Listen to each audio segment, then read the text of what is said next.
तहसील सभागार में शनिवार को नगर की समस्याओं को लेकर एक अहम बैठक का आयोजन किया गया। बैठक में व्यापार संगठनों के पदाधिकारी, व्यापारी बंधु और प्रशासनिक अधिकारी बड़ी संख्या में शामिल हुए। बैठक की अध्यक्षता सिकंदराबाद के एसडीएम संतोष जगराम ने की। पुलिस क्षेत्राधिकारी पूर्णिमा सिंह भी मौजूद रहे। बैठक में इटवा व्यापार मंडल के जिलाध्यक्ष रविंद्र शर्मा ने विभागीय अधिकारियों की गैरहाजिरी पर नाराजगी जाहिर की और इसे बैठक की प्रभावशीलता में बाधा बताया। मैंने उनका नाम उदाहरण लेके कह दिया सब लोगों के लिए, क्या मैं टंगा हुआ ही खाऊंगा? भाई मेरे अगर अंदर रखा है वो भगोने में, तो मैं उस चीज को भी ऐसे जो बड़े कार्य हैं नगर पालिका के द्वारा, अब वो सब चीजें भी कई बार अतिक्रमण के कारण उनको जो है व्यवधान पैदा होता है। अगर इन सब बातों पर अगर हम पहले से कर लेंगे चिंता, तो शायद वो जो विकास के और कार्य हैं उनको और अच्छे तरीके से काम करा जाएगा। हो सकता है कि ऐसे अतिक्रमण के कारण आगे अब जो है नगर पालिका के चेयरमैन इनका चिंता ही न करें। वैलिड अनवैलिड में बहुत सारी चीजें आ रही है, तो दलकोट तराई पर जो ये ट्रैफिक पुलिस के और हमारे जो गार्ड्स है उसमें वो वहाँ पर रहते हैं। मुझे लगता है कि आजकल तो पहले तो 1 या 2 रहते थे, 8-10 लोग रहते हैं। ये लोग वहाँ बैठते तो है पूरे दिन और चिंता भी करते हैं वहाँ थोड़ी बहुत, लेकिन ये चिंता 2 चीज़ों की इन्हें करनी चाहिए। एक तो उधर से जेवर रोड की तरफ भी है, थोड़ा देखें, गुलाबी रोड की देखें, लेकिन ये चिंता थोड़ा सा क्या है कि फोटो खींच के अगर कोई घुसिया है, पीली नंबर प्लेट वाली गाड़ी है या कोई और ओवरलोडिंग या नो एंट्री को घुसाया, तो उसको भी प्रॉपर फॉलो करते हैं ये, तो उस पर कार्रवाई करें, उसको मैनेजिंग की स्थिति में ना रहें। ये उन पर हम सब लोगों का सीधा एक तरीके से आरोप है। ये पार्किंग में भी इन्होंने क्या कराया, कब तक पार्किंग बन जाएगी? क्योंकि मेरा इस पर एक एलिगेशन है कि नगर पालिका की हमारे यहाँ बहुत सारी संपत्तियाँ हैं और सब पे लोगों ने कब्जा करके डिस्ट्रीब्यूटेड हो गया कि भाई मुकदमा चल रहा है। कौन सी ऐसी दिक्कत है अभी कि जो अभी संपत्तियाँ मुक्त नहीं हो सकती? अगर वो संपत्तियाँ हर मोहल्ले में होंगी, अगर वो मुक्त होंगी तो वहाँ पर पार्किंग की जो समस्या है उसी का समाधान होगा सबसे पहले, चाहे मेरे घर की गाड़ियाँ खड़ी हो, चाहे बाजार की गाड़ियाँ खड़ी हो। उन संपत्तियों को मुक्त कराने के लिए पहले कई तरीके की और बात आती है।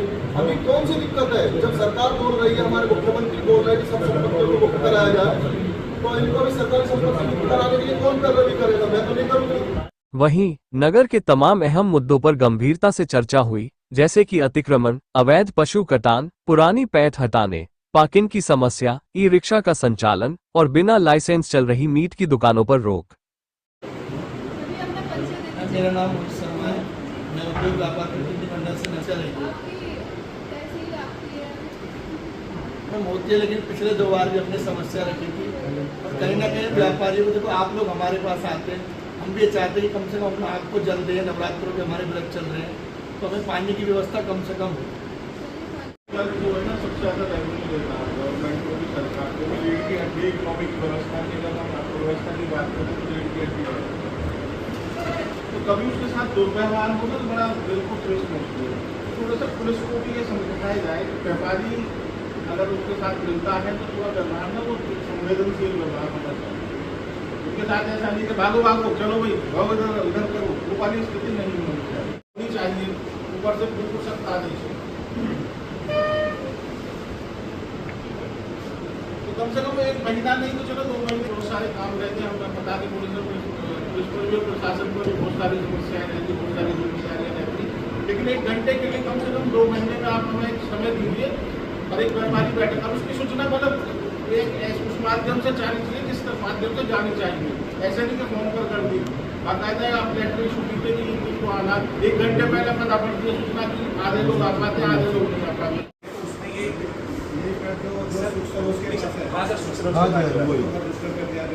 तो उसको जो है ना अंदर स्थान दिया गया था, एक निश्चित स्थान। उन लोगों ने अब क्या करा, मतलब वहाँ कोई जाता नहीं, कोई होता नहीं, किसी की निगरानी नहीं है, तो वो धीरे धीरे सब लोग रोड पे आने लगे।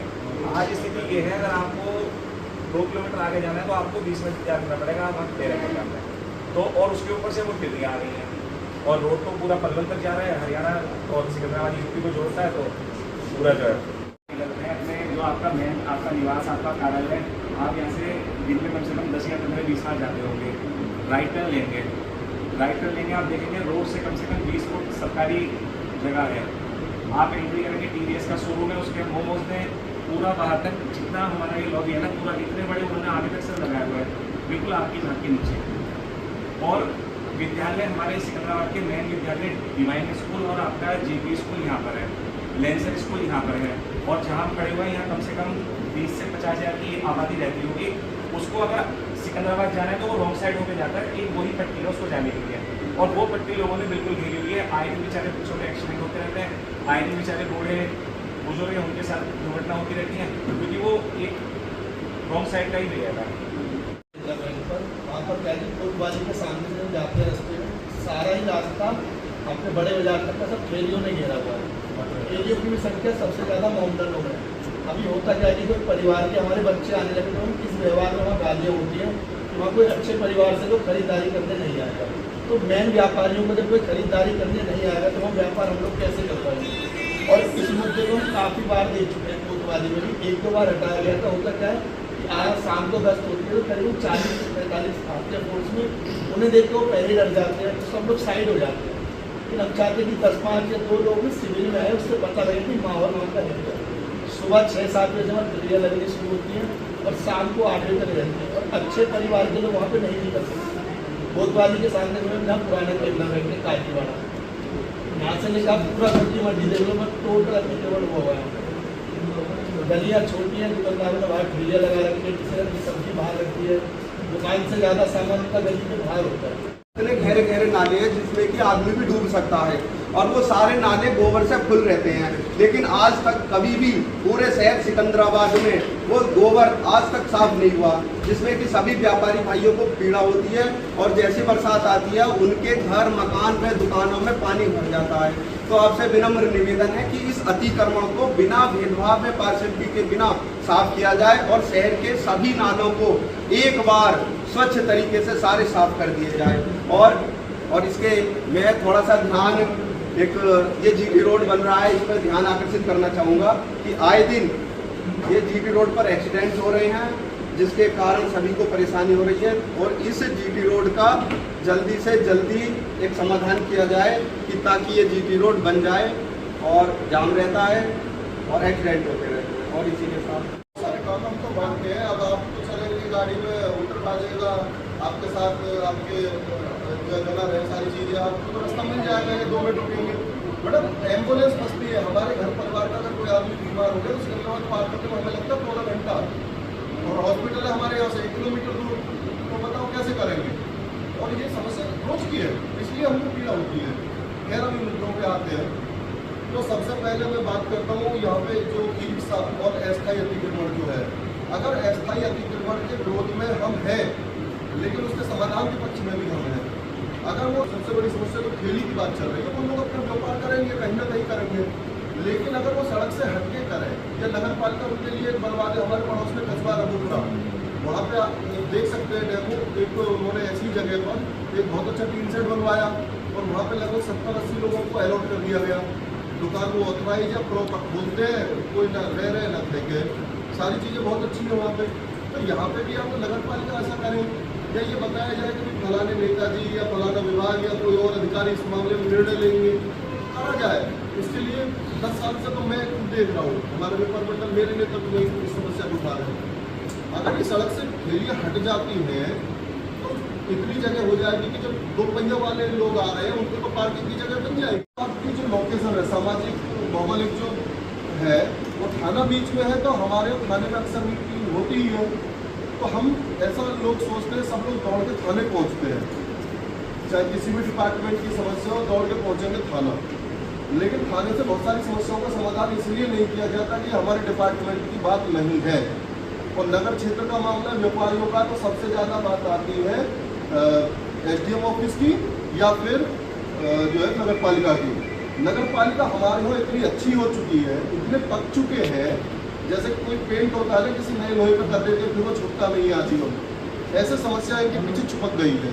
और एक जिम्मेदार अधिकारी नगर पालिका में नहीं है कि जो ये कमिटमेंट कर सके कि भाई इसके लिए हमने ये प्रयास किया है या कर रहे हैं या कर देंगे, एक नहीं है। ईओ साहब आज तक मीटिंग में नहीं आते, कभी आते होंगे तो उनको अपनी ड्यूटी की डर की वजह से आते होंगे। जन समस्या सुनने के लिए पिछले 6 ईओ से हमने खूब लड़ाइयाँ लड़ी, खूब आग्रह करा, लेकिन एक ईओ ने कुछ काम नहीं करके दिया।